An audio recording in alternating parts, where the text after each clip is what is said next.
Actually, I think this album, it's almost like every album that we've done has been a snapshot in time as to where we were at that moment. So this band has now been together for 11 years, which I still can't believe that. But and every time we look at one of the CDs, it brings us immediately back to where we were at that point. So with Shadow of the Moon, right back to 1997 and what we were feeling when we were creating those songs. And each album has done that for us. So it's like a scrapbook, each one of the CDs. Mm-hmm. So this one, actually, we found that what it was reflective of was so many of the songs that we've found as we were traveling throughout all the different places in the world on tour. We picked up so many traditional regional songs, one from Russia and one from England and like all over the place.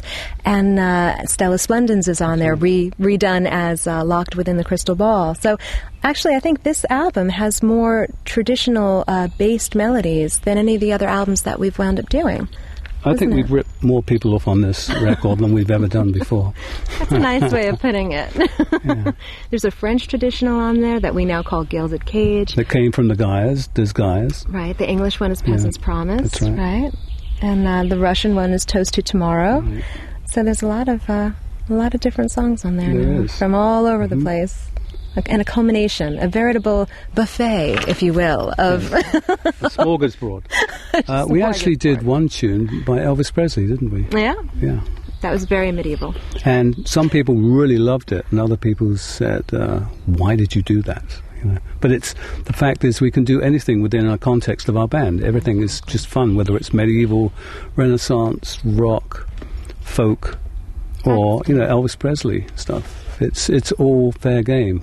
And I love being in that position where I can play anything I want to and not being in a box. Right. I don't like being in a box because I'll be in a box later on in my life, I don't need one now, I think that's the great thing about being in this band for him, is that he has the creative freedom to choose anything. If he wants to do a Bob Dylan song, he can do it. A Joan Baez song, he can do it. Right. A redneck song. I mean, we've done that. So we're pretty lucky where we're able to do absolutely anything we want to. And then when he wants to go back to rock, he can just take out the electric and start wailing away on that too. So like you said, it's hard once you have the taste of the creative freedom to go back into that box and have someone nail it shut, and then you're kind of stuck with just one label or one stamp on you. And some people feel more comfortable putting you under one category or one label, but as humans, we all have these amazing different emotions, and it's kind of unnatural just to do one thing. So I think that's what he's doing now, is really enjoying himself. And really, have you ever seen him smile more on stage?